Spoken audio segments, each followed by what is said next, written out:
وہ آپ کے سماجی فیکٹرز بھی ہیں، وہ آپ کے میڈیا کے فیکٹرز بھی ہیں، وہ آپ کے قانونی فیکٹرز بھی ہیں، وہ آپ کی سیاسی جماعتوں کی عدم ترجیحات بھی ہیں۔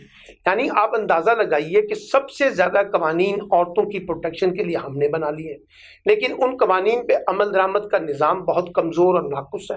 اور ہمارے ہاں یہ جو عورتوں کے بڑے بڑے فورمز ہیں، پارلیمانی کوکس ہیں، تنظیمیں ہیں، ان سب کی آوازوں کے باوجود وہ ایفیکٹونیس نظر نہیں آ رہی جہاں ایسے کرداروں کو قانون کے کٹہرے میں لایا جائے اور ان کو سزا دی جائے۔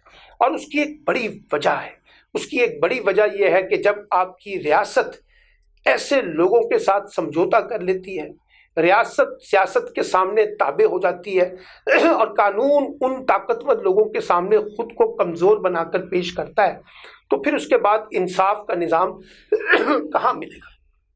پھر آپ یہ دیکھیے، یہ جو میں نے معصوم بچیوں کے ساتھ زیادتیوں کی باتیں کی ہیں، جب آپ اخبارات پڑھتے ہیں اور ٹی وی دیکھتے ہیں تو رونگٹے کھڑے ہو جاتے ہیں۔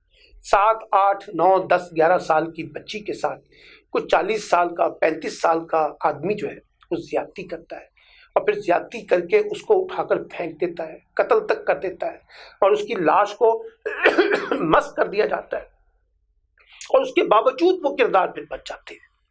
کہاں ہے ہمارا سماجی ڈھانچہ جو عورتوں کی پروٹیکشن کے لیے اپنے آپ کو پیش کرے؟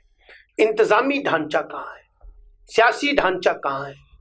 آپ کے جو سپورٹ میکنزمز ہیں وہ کیوں ان ایفیکٹو ہو گئے ہیں؟ کیا وجہ ہے کہ آپ کے علاقوں کے اندر نگرانی کے معاملات کمزور ہو چکے ہیں؟ کیا وجہ ہے کہ ہم عورتوں کے لیے ایک ایسا سازگار ماحول نہیں پیدا کر پا رہے جو بغیر کسی خوف اور جھجک کے عورت تن تنہا اکیلی گھر سے باہر جا سکے، اپنے کاموں میں جا سکے؟ ہم وہ بھی نہیں کر پاتے۔ ہم ان کو ہر طرح کی جو ان کے خلاف جرم ہوتا ہے اس کا ذمہ دار سمجھتے ہیں کہ تم نوکری کرنے کیوں گئی تھی، تم باہر کیوں نکلی تھی، تم اکیلے کیوں گئی تھی، تم اس کے ساتھ بیٹھی کیوں تھی۔ یعنی سارا جو جسے کہتے ہیں قصوروار ہم عورت کے اندر ڈھونڈنے کی کوشش کرتے ہیں۔ سوسائٹی کو کچھ نہیں کہتے، مردوں کو کچھ نہیں کہتے، سزائیں ان کو نہیں دیتے، عبرت کا نشانہ ان کو نہیں بناتے، پھر ان فیکٹرز کو بھی آئیڈینٹیفائی نہیں کرتے ہمارا تعلیمی نظام کہ وہ کون سے محرکات ہیں جو لوگوں کو مجبور کرتے ہیں کہ وہ اس حد تک آگے جا سکیں۔ کیا ان کے سیاسی سماجی مسائل ہیں، سائیکولوجیکل ایشوز ہیں، کون سے ایسے مسئلے ہیں جو ان کو مجبور کرتے ہیں کہ وہ اس طرح کا ایکٹ کریں؟ پھر ان کی تشہیر کس انداز سے کی جاتی ہے؟ یعنی آپ اندازہ لگائیے، ایک وکٹم عورت جو ہے جب اس کی تشہیر کی جاتی ہے تو اس کی سماج میں ایکسیپٹنس کم ہوگی یا زیادہ ہوگی؟ کم ہوگی۔ کوئی اس کے ساتھ شادی نہیں کرے گا، کوئی اس کے ساتھ تعلق جوڑنے کی کوشش نہیں کرے گا، لوگ تو چھوڑیں، گھر والے اس کے ساتھ اس کو رکھنا نہیں چاہتے، پھر وہ دارالامان جاتی ہے، پھر وہ شیلٹرز ہوم جاتی ہے، پھر وہ گھر سے باہر بھاگتی ہے۔ یعنی آپ کی سوسائٹی کے اندر، اور اس میں خاص طور پہ ہماری مذہبی جماعتوں کا، مذہبی رہنماؤں کا جو رول ہے وہ بھی بڑا مایوس ہو ہے۔ ہم اس کے اوپر ایک بڑی آواز پیدا کرنے میں ناکام رہے ہیں۔ ہم نے مساجد کو عورتوں کے احترام کے لیے استعمال نہیں کیا، ہم نے اپنے وعظ میں عورتوں کی عزت و احترام کی باتیں کم کی ہیں، اور ہم نے سوسائٹی کو بنانے کی باتیں، سماج کی اچھی تشکیل کرنے کی باتیں، عورتوں مردوں کے درمیان تعلقات کی مثالی بنانے کی باتیں کم کی ہیں۔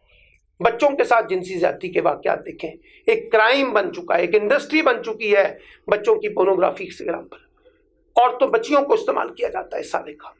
یعنی اب جو پرائم منسٹر کہتے ہیں کہ سخت سے سخت سزائیں ہونی چاہیے، تو پھر بنائے قانون کیوں نہیں بناتے؟ پارلیمنٹ کس کھیت کی مولی ہے؟ پارلیمنٹ کا کام کیا ہے؟ قانون سازی کس نے کرنی ہے؟ عمل درآمد کا نظام کس نے کرنا ہے؟ ہمیں تقریروں سے خوش کرنے کی کوشش کی جاتی ہے، بڑے بڑے دعووں کے ساتھ خوش کرنے کی کوشش کی جاتی ہے۔ اس سے باہر نکلیں، عملی طور پر بتائیں کہ پاکستان کے اندر کیا ہو رہا ہے، کیسے عورت خود کو اپنے آپ کو پروٹیکٹ فیل کرے، کیسے وہ اپنے آپ کو آزادانہ بنیادوں پر چلا سکے، اپنی مرضی کے مطابق وہ اپنے آپ کو آگے لے کے جا سکے۔ یہ وہ سوالات ہیں۔ اس لیے میں یہ سمجھتا ہوں کہ یہ ٹیسٹ کیس ہے اسلام آباد کے دونوں کیسز، عثمان مرزا والا بھی اور نور مقدم والا۔ اگر اس میں ریاست نے کمزوری دکھائی اور ملزموں کو سزائیں نہ ملی تو یاد رکھیے کہ اس سے ہمارے ہاں عورتوں کے خلاف بڑھتا وہ جو وائلنس ہے وہ کم ہونے کی بجائے اور زیادہ بڑھے گا، اور اس کی ناکامی کی ذمہ داری ریاست پاکستان، حکومت پاکستان اور ہمارے عدالتی نظام پر براہ راست عائد ہوگی۔